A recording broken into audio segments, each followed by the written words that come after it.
देश में कुछ राजनीतिक पार्टी हिंदू मुस्लिम में आग लगाने का कर रही कार्य। अरशद मदनी आचार्य महामंडलेश्वर ने भगवा शॉल उड़ाकर किया सम्मानित। दारुल उलूम के प्रमुख और शीर्ष इस्लामिक धर्मगुरु मौलाना अरशद मदनी ने हरिद्वार पहुंचकर निर्जनी अखाड़े के आचार्य महामंडलेश्वर स्वामी कैलाशानंद गिरी से मुलाकात की। दक्षिणी काली मंदिर में हुई मुलाकात में दोनों धार्मिक गुरुओं के कई विषयों पर चर्चा हुई। इस दौरान कैलाशानंद गिरी ने मदनी को भगवा शॉल ओढ़ाया। वहीं अरशद मदनी ने भी स्वामी कैलाशानंद गिरी को हिंदी में अनुवादित कुरान शरीफ भेंट की। मौलाना अरशद मदनी का कहना है कि हिंदू और मुस्लिम में राजनीतिक पार्टियां द्वारा भेदभाव उत्पन्न किया गया है। हमें किसी भी धर्म के बारे में गलत नहीं बोलना चाहिए। यह बात मैंने मोहन भागवत को भी कही थी। कुछ राजनीतिक पार्टियां हिंदू मुस्लिम में आग लगाना चाहती है। हम मजहबी लोग हैं, हमारी आवाज लोगों तक जाएगी और सभी में एकता होगी। जबरन धर्मांतरण पर अरशद मदनी ने कहा कि जबरन धर्मांतरण गलत है। हालांकि अपनी मर्जी से कोई किसी भी धर्म को अपना सकता है। उत्तराखंड सरकार द्वारा धर्मांतरण कानून लागू करने पर अरशद मदनी ने कहा कि सरकार धर्मांतरण कानून नहीं बना सकती। हर इंसान को अपने पसंद के धर्म में जाने का अधिकार है। हम इस कानून से सहमत नहीं है। जो राजनीतिक पार्टियां हिंदू मुस्लिम को आपस में लड़ाने का कार्य कर रही है, हम उनके खिलाफ है। आचार्य महामंडलेश्वर कैलाशानंद गिरी द्वारा भगवा वस्त्र पहनाने पर अरशद मदनी का कहना है कि इनके द्वारा यह मुझे सम्मान दिया गया है। यह मेरे लिए खुशी की बात है। वहीं निरंजनी अखाड़े के आचार्य महामंडलेश्वर स्वामी कैलाशानंद गिरी ने कहा कि मदनी के साथ कई महत्वपूर्ण विषयों पर चर्चा हुई है। अरशद मदनी देश के शीर्ष मुस्लिम धर्मगुरु हैं। उनके द्वारा दिया गया संदेश देश ही नहीं बल्कि दुनिया के मुस्लिमों लोगों को प्रेरित करता है। इसलिए हमारा प्रयास है कि इस मुलाकात से देश और समाज में सकारात्मक संदेश जाए और हर परिस्थिति में हम देश के साथ हैं। आज हमारे द्वारा अरशद मदनी को शॉल और उत्तराखंड की टोपी पहनाकर सम्मान दिया गया।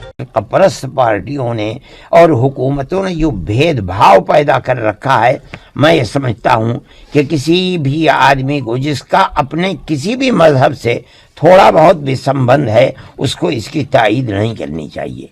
ये बात मैंने मोहन भागवत जी से भी कही थी। फिर कपरस्त पार्टियां आग लगाना चाहती हैं, लेकिन हम मजहबी लोग हैं, मजहब को मानने वाले हैं।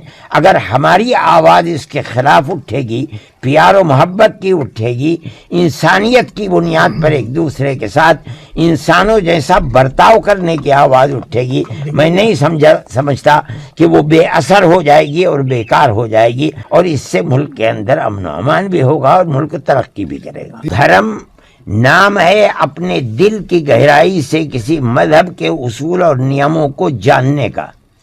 आदमी जब भी किसी मजहब के अंदर जाएगा अपने दिल से जाएगा।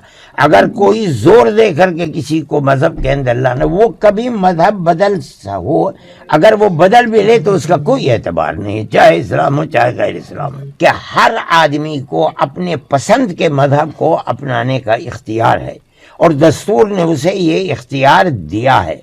उसको गवर्नमेंट का कोई अपना मजहब नहीं है, यानी गवर्नमेंट किसी एक मजहब के ऊपर चल करके अपनी जनता को उस मजहब का पाबंद नहीं कर सकती। हम अपने उस दस्तूर को मानते हैं और ये समझते हैं कि हर आदमी को उसको अपने पसंद के मुताबिक अपने मजहब को इख्तियार करने का हक है। गवर्नमेंट उसको किसी का पाबंद नहीं कर सकती। यही है कि जो अपने अपने पर्सनल लॉ हैं मजहबी, उनको ख़त्म करके किसी एक पर्सनल लॉ के का मजबूर कर दिया जाए आदमी को, यही तो मतलब है। हम इससे सहमत नहीं हैं। हम सियासी लोग नहीं हैं, ना हम किसी सियासी आदमी का नाम लेकर कुछ कहते हैं। हम ये कहते हैं कि फ़िरक़ापरस्त ज़हनियत जो काम कर रही है और तोड़ने का काम कर रही है, हम उसके खिलाफ हैं।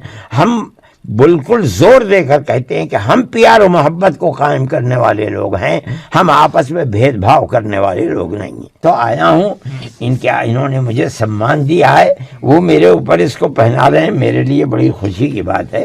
उन्होंने अपनी जिस मोहब्बत का मामला किया है, मैं उसको अपने दिल की गहराइयों से कदर की नज़र से देख। धर्मांतरण को लेकर के बलात् धर्मांतरण उचित नहीं है, जिसको सरकार आज अहम मुद्दा के रूप में सरकार रख रही है।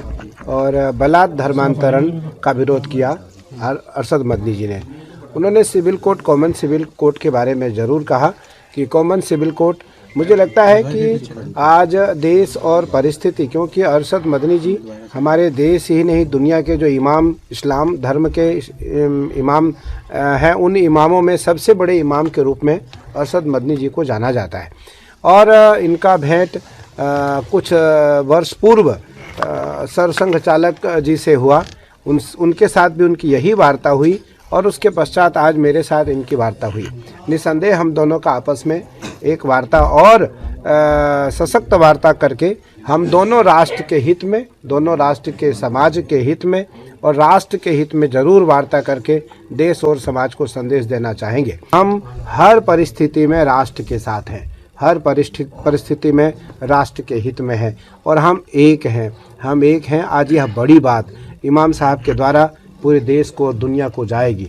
देश के और दुनिया के जो इस्लाम धर्म को मानने वाले लोग हैं, आज उन्हें कहीं न कहीं मजबूरन इस बात को मानने के लिए स्वीकार करना पड़ेगा, सहमति देनी पड़ेगी कि इमाम साहब के द्वारा यह संदेश और संवाद पूरी दुनिया को गया है। हमने उनको दोनों प्रकार का शॉल उठाया है, उनका स्वागत भी हमने किया है। उत्तराखंड की हमने उनको टोपी भी पहनाई है और हमने उनको भगवा शॉल भी दिया है।